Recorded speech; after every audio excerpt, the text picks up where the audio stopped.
Hola a todos, me llamo Velarde y os doy la bienvenida a este canal, Héroes de Leyenda. En este episodio nos sumergiremos en la vida de otro héroe olvidado, cuya valentía merece la pena ser recordada.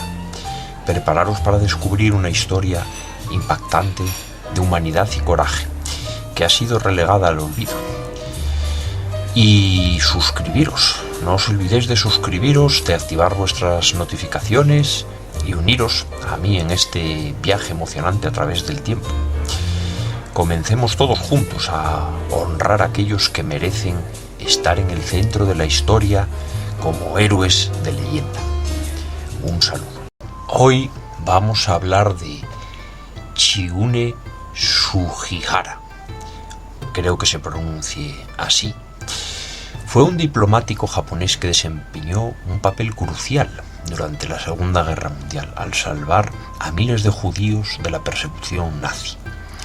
En 1940 era cónsul japonés en Lituania y a pesar de las órdenes que su gobierno, que por aquel entonces era aliado de los nazis, le habían dado de no emitir visas para los judíos que intentaban huir de Europa, él desafió esas instrucciones y emitió miles de visas a refugiados judíos.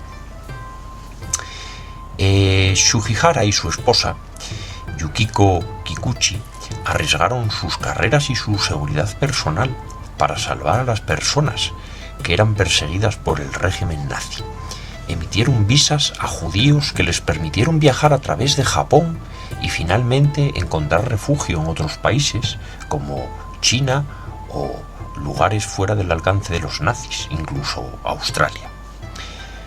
La valiente acción de Chiune Sugihara salvó alrededor de 6.000 personas y su acto de desobediencia a las órdenes de su gobierno le costó la carrera y después de la guerra fue destituido del servicio diplomático japonés. Su heroísmo fue reconocido años más tarde, no obstante, pero tanto él como su esposa son recordados por sus contribuciones humanitarias y su valentía en un momento crítico de la historia como fue la Segunda Guerra Mundial. Veamos quién era exactamente Chiune Sugihara. Este hombre nació el 1 de enero de 1900 en Yaotsu, una pequeña ciudad de la prefectura de Gifu, en Japón. Su padre, Yoshimi Sugihara, era de clase media y su madre, Yatsu Sugihara, era de clase alta samurái. Sugihara era el segundo hijo de 5 muchachos y una niña. Cuando nació, su padre trabajaba en la oficina de impuestos en Kofuchi y su familia vivía en un templo budista cercano, donde él nació. Su padre quería que él siguiera sus pasos y acabara siendo médico, pero él suspendió deliberadamente el examen de ingreso, escribiendo solamente su nombre en los papeles del examen. Finalmente entró en la Universidad de Waseda, donde se graduó en Derecho en 1918 y luego, poco después, ingresó en el Ministerio de Relaciones Exteriores japonés. Lo que está claro es que ya en aquellos tiempos, siendo joven, apuntaba maneras de que era una persona rebelde y de ideas propias, que desde luego no estaba por la labor seguir por el camino impuesto, ¿no? Bueno, la cuestión es que después de graduarse en la universidad, entró en el Ministerio de Relaciones Exteriores japonés. A lo largo de su carrera diplomática sirvió en diversas ubicaciones, incluidas Manchuria, en China, y Finlandia, antes de ser asignado como cónsul japonés de Kaunas, en Lituania, que esto fue en 1939. Cuando Sugihara sirvió en la Oficina de Asuntos Exteriores, en Manchuria, participó en las negociaciones con la Unión Soviética sobre el ferrocarril norteño de Manchuria. Estando allí, dejó su puesto como viceprimer ministro de Asuntos Exteriores por el maltrato que veía que los japoneses le daban a la población china local. Hay que recordar que en aquellos tiempos China estaba bajo la bota del imperio japonés. Tiempo después, no mucho tiempo después, en la ciudad de Harbin, no se sabe muy bien cómo, se convirtió al cristianismo ortodoxo, que es la religión mayoritaria en Rusia, y se casó con una mujer rusa llamada Claudia. Aquel matrimonio no duró muchos años, porque se divorciaron en 1935, y justo después él se volvió a Japón, donde conoció y se casó con Yukiko Kikuchi, que se convirtió a Yukiko Sugihara, y de cuyo matrimonio nacieron 4 hijos. Y esta ya fue la mujer que compartió su vida hasta el último momento. En 1940, con el inicio de la Segunda Guerra Mundial y la ocupación alemana de Polonia, miles de judíos buscaban refugio en Lituania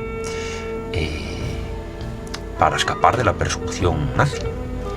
Muchos intentaban obtener visas para escapar a lugares más seguros, porque Lituania ya no era 100% seguro y pronto iba a dejar de serlo totalmente. La cuestión es que, a pesar de las restricciones impuestas por el gobierno japonés y la oposición de sus superiores, Sugihara, que se había convertido en vicecónsul del consulado japonés, decidió ayudar a los refugiados judíos.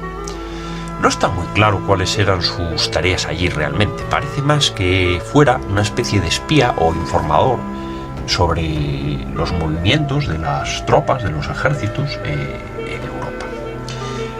Pero bueno, fuera como fuera, la cuestión es que estaba en el lugar adecuado, en el momento adecuado, y gracias a sus actos, a sus ideas, se salvaron las vidas de muchas personas que de otra manera habrían acabado en campos de concentración, asesinadas de mala manera. Salvó a miles de judíos, emitiendo visas para ellos y permitiéndoles escapar de los nazis. Muchos judíos buscaban salidas desesperadamente, pero no había lugar a donde huir realmente, si no podía salir de lo que era la órbita alemana, o incluso soviética también, porque tampoco era una salida a escapar en manos del enemigo. Y hay que entender que Europa entera estaba en guerra, o sea, no era territorio seguro ningún país de Europa en aquel momento, salvo que se pudiera escapar a Reino Unido o a países ya fuera de lo que es Europa. A un principio Sugihara siguió estas órdenes, pero a medida que la situación empeoraba y debió de empezar a ver cosas terribles, decidió actuar en contra de las instrucciones oficiales. Incluso siguió emitiendo visas y firmándolas después de que la embajada japonesa cerrara oficialmente en septiembre de 1940. Y llegó en esta tarea, por llamarla de alguna manera, llegó a colaborar con otros diplomáticos extranjeros, como un holandés llamado Jan Zwartendijk, creo que se pronuncia así, que era cónsul de los Países Bajos también en Lituania. Este holandés emitía certificados que indicaban a los judíos que tenían permiso para viajar a Curazao, que era una colonia holandesa en el Caribe. Al presentar los certificados del holandés y las visas de Sugihara, los refugiados judíos tenían más oportunidades de escapar. Supongo que era como que se refrendaba la validez de aquellos documentos a la hora de presentarlos, ¿no? Bueno, la cuestión es que esta desobediencia del japonés tenía un gran riesgo, no solo para su carrera profesional en Japón, sino también para la seguridad de física de él, de su vida y de su familia que estaba allí con él. Pero bueno, a pesar de ello,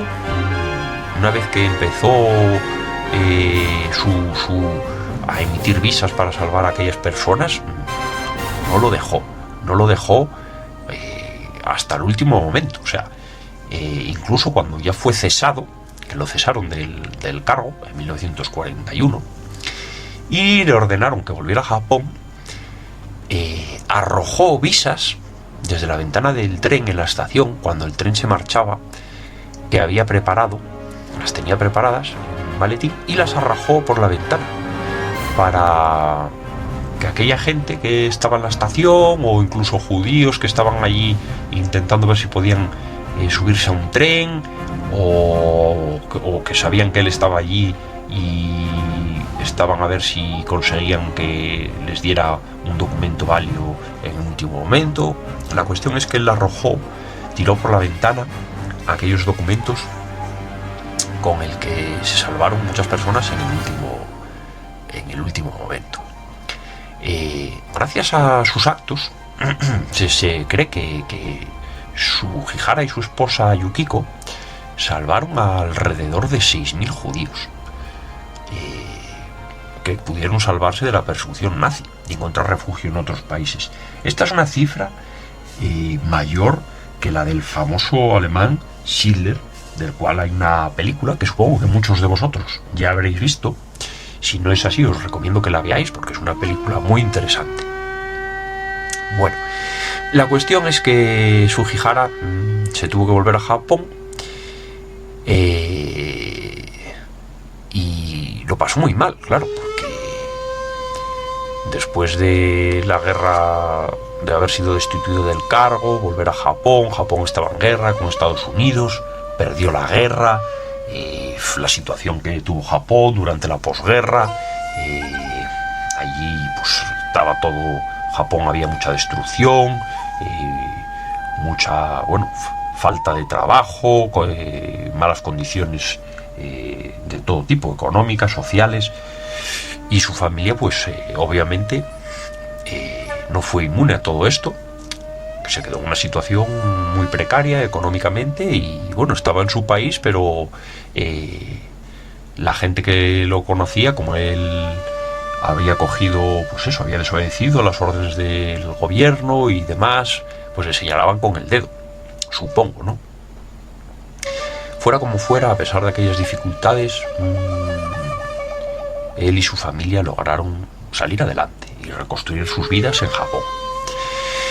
Y su historia cayó en el olvido, como la de tantas otras personas que dentro de las barbaridades de la Segunda Guerra Mundial.